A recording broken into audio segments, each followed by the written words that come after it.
Hi, I'm Ryan Szymanski, curator for Battleship New Jersey Museum and Memorial. Today, we're finally fulfilling a number of viewer requests to see some of the fire control equipment for the 16-inch guns.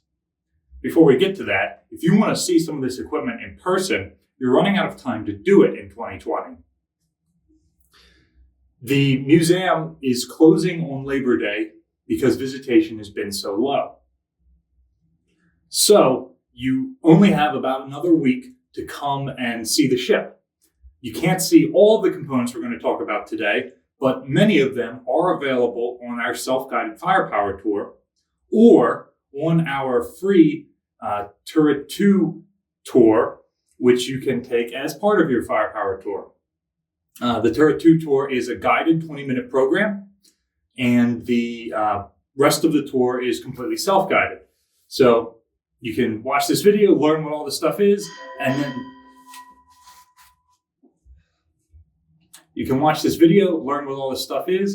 then come and check it out in person up till Labor Day. On Labor Day, all of the staff for the museum are being furloughed, which would mean an end to our YouTube videos for the next 6 months until we reopen in spring 2021. Now, we want to keep creating content, so we've created a GoFundMe, which is linked below in the description, where we're trying to raise enough money to continue to make these videos for the next 6 months. If you're able to support us, I'd really appreciate it. That way we'll continue to put out several videos a week like we have been doing throughout the quarantine, and we'll also try to open some new spaces so that when we reopen, there will be more for people to see.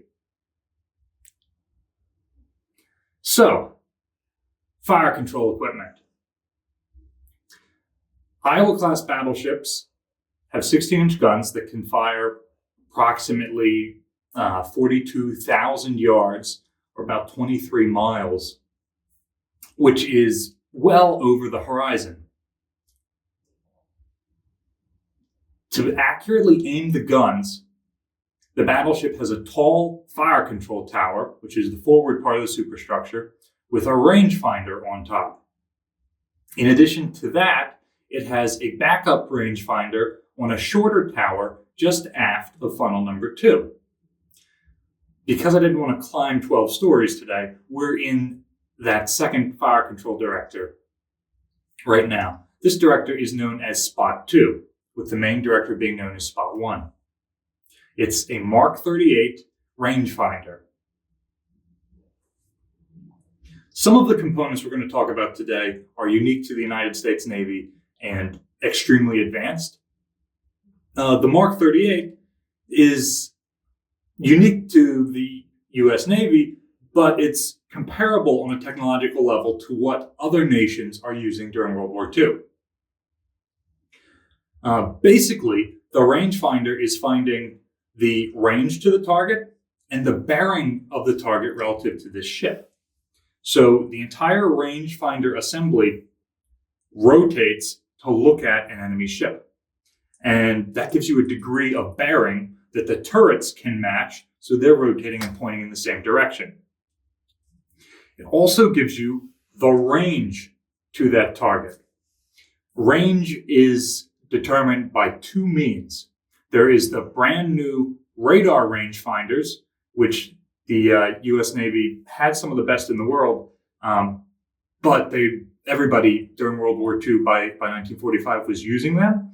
So it's not a unique system, but essentially it's a super high frequency radar that can only go out to about 20 or 25 miles, and it just sends out a ping, hits a target, and bounces back. So it only gives you the range to the target. So on the screen, it's not like a traditional radar where you've got an arm going around that's making pips all the time that shows you range and bearing. This screen is more like a EKG monitor or something. It gives you a spike at the range to the target because it's just sending a wave out and bouncing back. So that's how you get the range with radar. Because the Iowa-class battleships began their design process prior to radar, and because they have massive redundancies built into them, there's also an optical component, which is this big bar that runs through the center of the rangefinder, that is an optical rangefinder, and it's basically two periscopes put together, and the person in the rangefinder here looks into that, and on each end is an opening with a mirror so that it's looking at the target and coming in and then coming into the eyepiece. So you're trying to line it up so that you can see the enemy ship in both of your eyepieces here. And when you do that, you can use trigonometry, or in the US Navy, analog computer will do this math for you to figure out the range to the target, because you know the distance of this leg and you're able to guess the distance from the two side legs of your triangle. So then it's just a matter of finding the center point, which is the actual range. So the rangefinders here are feeding all of their information down into a computer. And we'll go see that in a minute. But first, let's talk about some of the redundancies. So now we're in spot 3, which is the top level of the armored conning tower forward of the bridge. This is also a redundant fire control position. So spot 1 is the rangefinder on the O12 level of the forward superstructure. Spot 2 is the rangefinder aft of the funnel, back aft, and that takes over if the ship is engaging multiple targets at once, or if spot 1 goes down for some reason. And then if, for whatever reason, spots 1 and 2 go down, you've got spot 3 here. Now, spot 3 is not mounted as high, and nor does it have as long a range. So the idea is, by the point that you have to switch to this redundancy, the battle ranges have closed significantly. Now, armor for the conning tower here is 17.3 inches thick. It's the thickest single plate on the ship. So it's unlikely that this spot would go down. However, if that happens, we've got still more redundancies. Now we're standing on top of the armored conning tower, and from here you can see the periscopes that come out the top for optical range finding. During World War II, there was a radar mounted on here that could be used for range finding as well. That was removed shortly after the war because it was too redundant, and by the 80s it was replaced with a navigation radar, which you see here. You can also see one of the Mark 37 directors for the 5-inch guns. While that's part of a Mark 37 gunfire control system and not the Mark 38 that controls the main guns, in an emergency, those rangefinders can take over and direct the 16-inch guns as well. We're going to do a separate video in the near future about the Mark 37s. So while the main battery rangefinders are called spots, so you can see spot 1 way above me, we're standing on spot 3, spot 2, of course, on the far end of the superstructure. The secondary battery rangefinders are called sky lookout positions. So you got sky 1, sky 2 and 3, and sky 4 back aft. So those do the same job, but for the 5-inch guns, and they can take over for the 16-inch guns, but at much shorter ranges. So here you can see that the rangefinder can be moved a little bit independently of the turret. It slides on this rail right here. So that way, if you're aiming at a target and you need to lead it with deflection, you can do that. You can also see part of the armored sight hood out here, which protects the ends of the rangefinders. On turret 1, this whole assembly was removed, and those, they look like elephant ears to me, built out of the side of the turret, were cut off, and this was just blanked over with armor plate. Additionally, each of the turrets has its own rangefinder, at least as designed, so that they can take over under local control. So this is assuming that power goes down or something happens in which all of the other rangefinders that we've talked about cannot communicate to the turrets. So here, each turret has its own backup. If the turret's still operating, it can still use its own rangefinder. Now, two different types of rangefinders were used.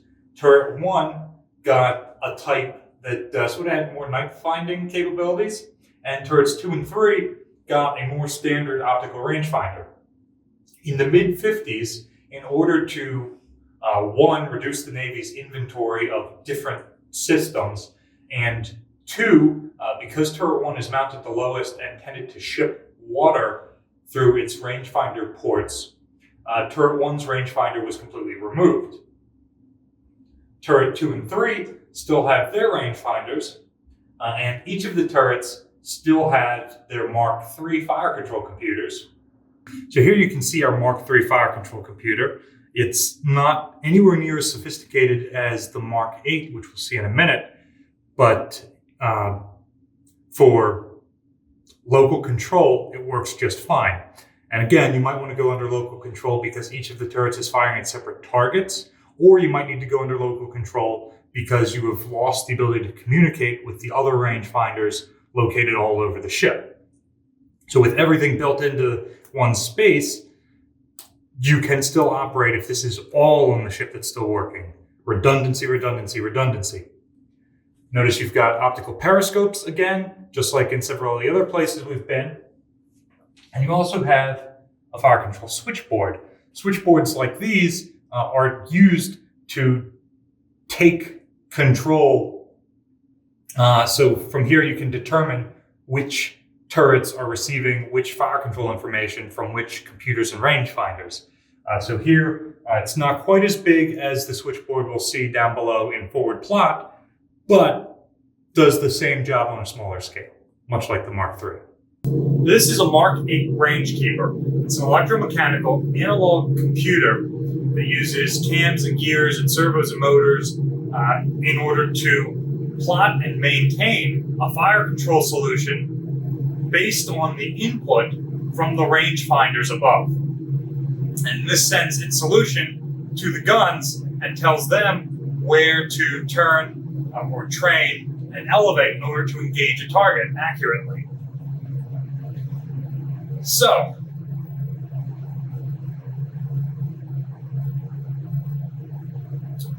the Mark VIII is where the U.S. Navy fire control system outpaces any other fire control system of the World War II era.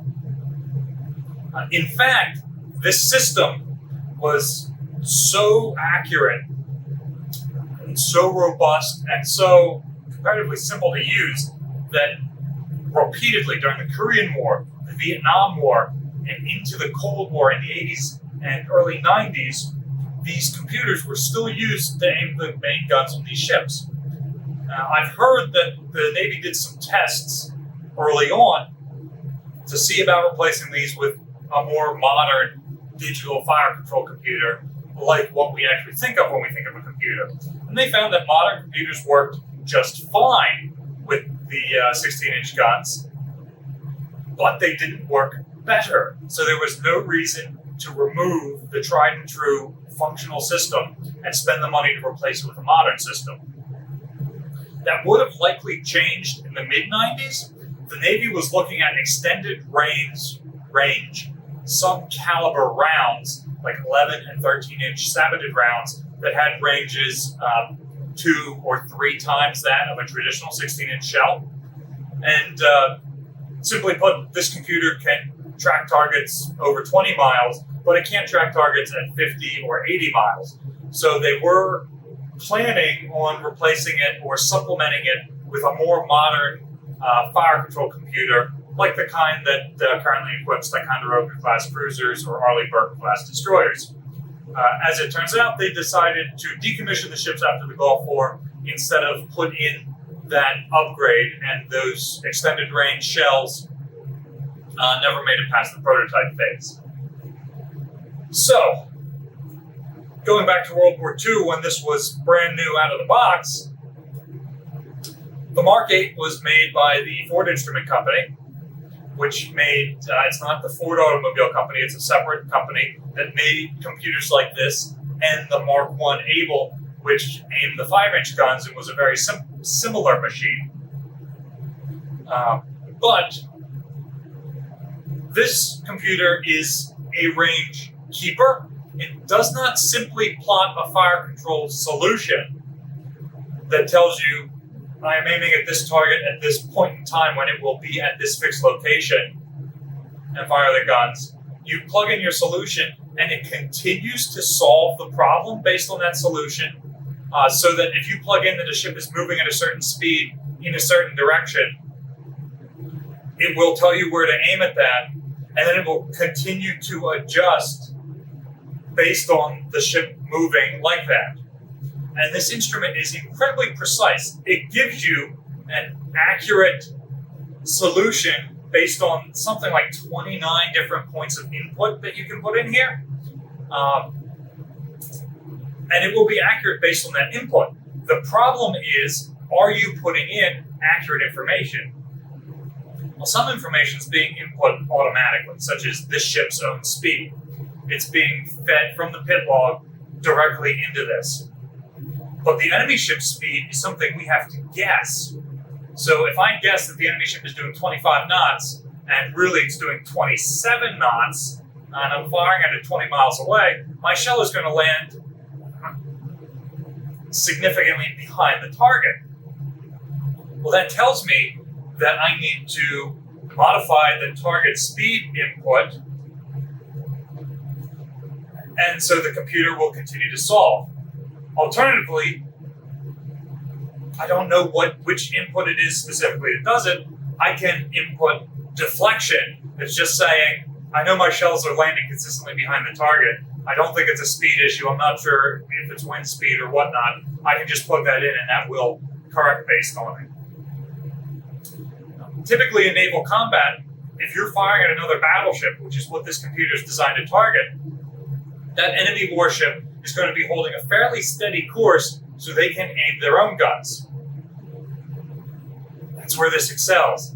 We're holding a steady course and firing our guns, with the radar assist giving us the range very accurately, and this plotting a continuous solution, we can consistently and accurately put shells on a target.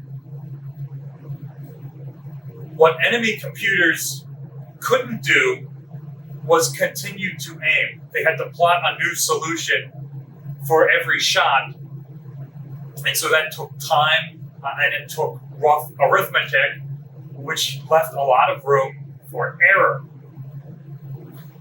So early in a battle, enemy ships might have a pretty accurate solution, but as that engagement continues, people start to suffer fatigue, and the solution deteriorates.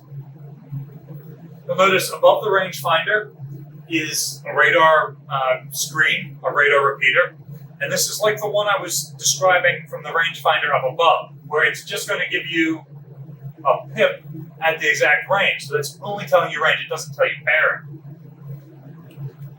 To get a rough idea of bearing, there is a surface search radar here, which is your traditional radar screen with the arm that goes around and illuminates targets. That gives you range and bearing. It's nowhere near as accurate as this. It's more of a rough position, but it lets you know, hey, I want to engage this target over here, which is roughly at 180 degrees from us. And then the rangefinder will point at that and be like, actually it's 178 degrees, and then you can plug that into the computer. This is for firing at a moving target.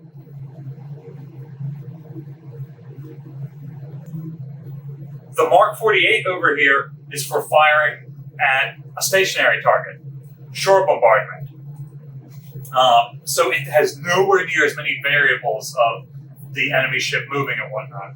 It's got a protective cover on it, but you would remove this, and it works much like a plotting table, in that you're put down a chart and then an onion skin over it, plot out, we want to fire into this grid sector. And it will give you some rough computation. You got some wheels over here for wind speed and curvature of the earth, the Coriolis effect, things like that that are going to impact your shell's flight pattern. But it doesn't need to cover the enemy is moving and firing back at us too effectively. Behind me, you see the larger version of the fire control switchboard.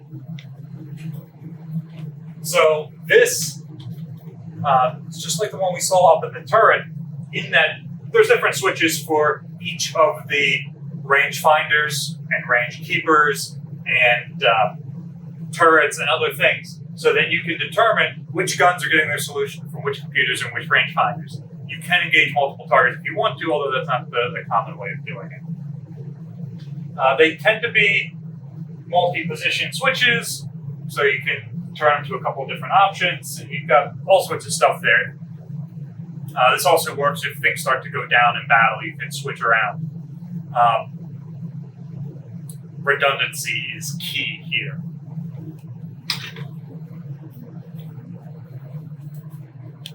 The final piece of the puzzle is the stable vertical.